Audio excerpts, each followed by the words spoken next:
Khajilaada fiican iyo khajilaada xun. Khajilaadan muuqaalkan kaga hadlaya maaha khajilaada fiican ee ka hor istaagta wixii diinteena islaamka iyo dhaqankeennaba ka soo horjeeda ee xumaan ah, balse waxaan kaga hadlayaa khajilaada xun ee ka hor istaagta inaad naftaada ahaato oo aad ku kalsoonaato markaad la joogto dadka kugu cusub ama dadka aanad aqoon badan u lahayn. Khajilaada aan ka hadlayaa sidoo kale waa midda xun ee kugu sababta inaanad si fiican wax u baran, isla markaana kugu sababta inaad keli ahaato oo aad dadka ka takoornaato. Sida looga takhaluso khajilaada xun. Shaki kuma jiro in khajilaada badan ay tahay qodob si xun u saameeya qofka kalsoonidiisa, sababtoo ah kalsooni la'aanta laftarkeeda ayaa sababta khajilaad. Qofka khajilaada badanna wuxuu ku dhex wareegaa giraan ka samaysan khajilaad iyo kalsooni darro, taasi oo burburisa noloshiisa. Haddii aad khajilaad badan tahay, waxaad ka fogaan doontaa la hadalka iyo dhexgalka dadka intii aad karto, adoo ka baqanaya inay dadku kula khajilaan ama aad tidhaahdo waxaanay dadku jeclaysan. Inkastoo laga yaabo inaad xiisayso la joogista aad la joogto dadka, haddana waxaa kugu adkaanaysaa inaad hal erey ku darsato sheekadooda intaad la joogto dadka. Dadka khajilaada badani waxay fikiraan in ka badan inta dadka kale fikiraan, waxay inta badan falanqeeyaan wax kasta oo ka soconaya agtooda, waxay aad uga fikiraan faallooyinka ay maqlayaan, waxaanay wax kasta uga fikiraan si aad ah. Dhibaatada uu leeyahay habfikirka noocaas ahina waa inay sii xoojiso dhibaatada khajilaada, gaar ahaan haddii qofku uu bilaabo inuu ka fogaado dadka. Markaad ka fogaato dadka, waxaad u oggolaanaysaa in cabsiyahaaga aan runta ku dhisnayn ee aad ka aaminsan tahay dadku ay kugu sii weynaadaan, maadaama aysan jirin wax ku caddaynaya in fikirka aad haysataa qaldan yahay.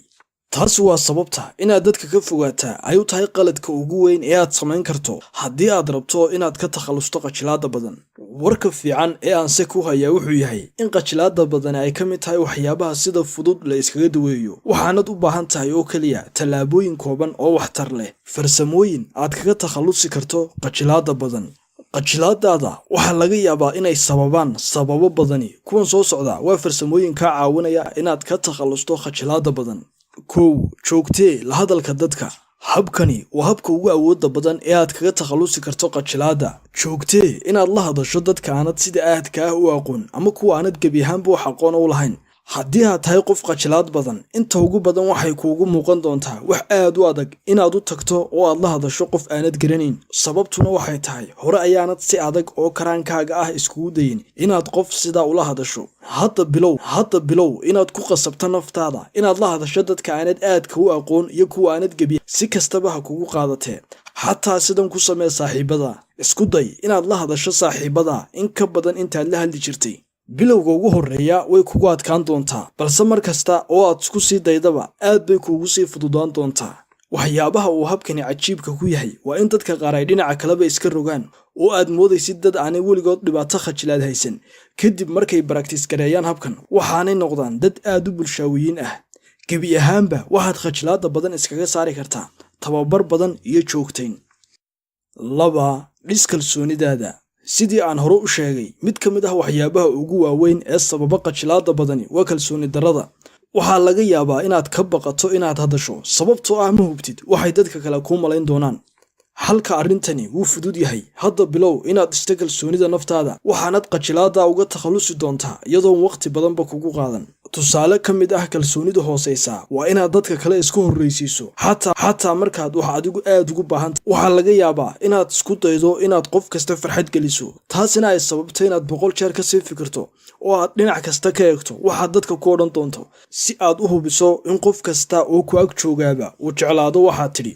Haddii aad sidaa tahay, hurdada ka kaca, ogowna in dunidani aanay ahayn mid dhammays ah, qof kastana aanad farxad gelin karin mar kasta. 3. Ka takhallus waxyaabaha kale ee sababaya khajilaada badan.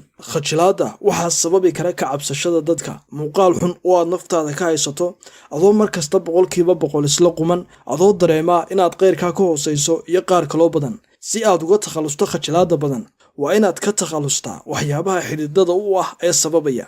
4. Ha ka fogaan dadka. Inaad ka fogaato dadku waxay sii xumaynaysaa oo ay sii adkaynaysaa khajilaadaada, maadaama ay kaa hor istaagayso inaad horumariso xirfadaha aad u baahan tahay si aad si fiican dadka ugu dhex gasho. Intay kugu qaadan kartaa inaad khajilaada badan ka takhalustaa? Markaad ku dhaqaaqdo tallaabooyinka ee aad waajahdo cabsiyahaaga, isla markaana aad ku dadaasho inaad beddesho fikradaha aad aamintay, markaas ayay bilaabmi doontaa bogsashadaadu. dadka qaar waxay ku qaadataa dhowr toddobaad, qaar kalena waxay ku qaadataa dhowr bilood, waxaanay ku xidhan tahay sidaad hadba dadaalkaaga u samayso. Khajilaadda badan waa la iska daweyn karaa ee bilow inaad